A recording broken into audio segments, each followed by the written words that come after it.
Start straight, and we're going to come underneath. We're going to do it with this pair of combinations. 1-6 and 2-5. So we set our guys straight, and then we come from underneath. We set our guys straight, and then we come from underneath. Footwork for these combinations is going to be like this. I never want to throw an uppercut, one of these shots coming from underneath my opponent, while I'm away from my feet, while I'm ahead of my feet. I always want you to throw these shots with your feet ahead of your fist, okay? So you know that needs to happen. And you know you need to set it up. So I'm going to throw one, but I'm going to put my foot hella deep into my opponent because I know I'm coming with this underneath shorter shot. So the first thing that happens is that foot comes with the jab.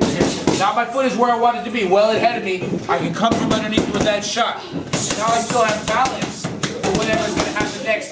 Same is true at 2 and 5, okay? So I have a lot of distance to cover here. The first thing that needs to happen before I even start punching is I need to step into position. The step happens, then the punch, and again, I'm underneath my opponent here with my fist. I can come from underneath, bring their chin up. That's what I'm trying to accomplish with uppercuts. Bring their chin up, and come back. Okay, so you're going to stock, step in, 1-6. Jesse, you're going to defend.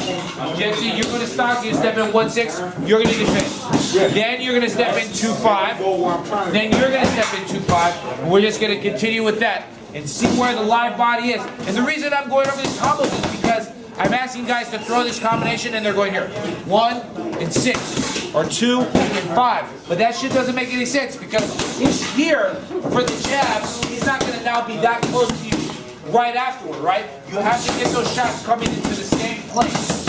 Please practice those. So how do you get those shots coming in? You move your feet towards your opponent? And here's the thing with every single one of your punches is that your foot actually is the first thing to move and the first thing to get into position.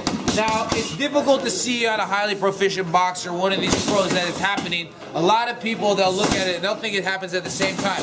That my man is like jabbing and punching at the same time, jabbing and punching at the same time. But that is not in fact how it happens. And you would have to have a high-speed sports camera to really see that it's always the foot that comes in before the fist starts coming, right? And I'm having you guys practice these techniques with shots that come from underneath.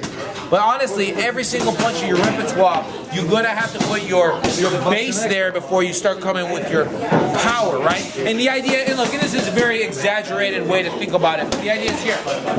I step and then my power whips and builds behind the step, right? And that way I can generate power as it travels up my trunk.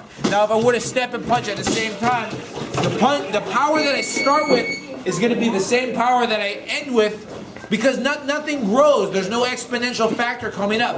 But if I can, and again, this is a very exaggerated way to think about it, but if I can step in and then start rotating as I build up, power multiplies upon itself. And then the power that leaves my fist is so much greater than the power that started in my toe, okay? And so I'm having these guys practice those steps in and practice a pairing of punches, and it could be any pairing. We'll come in with a straight shot to begin and a shot from underneath. Very important about the shot from underneath, though, is that your feet are ahead of you. The last thing you want to do is throw an uppercut at a guy as you're leaning in with your upper body.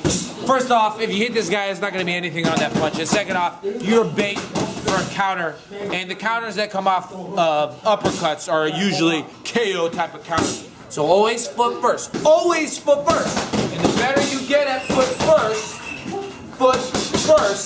in formation, you'll see there'll be no force shit. That's what people say. Oh, but coach, you're going to give away what you're going to do. No, when you become highly proficient at this move, you're not going to tell that my foot is coming first.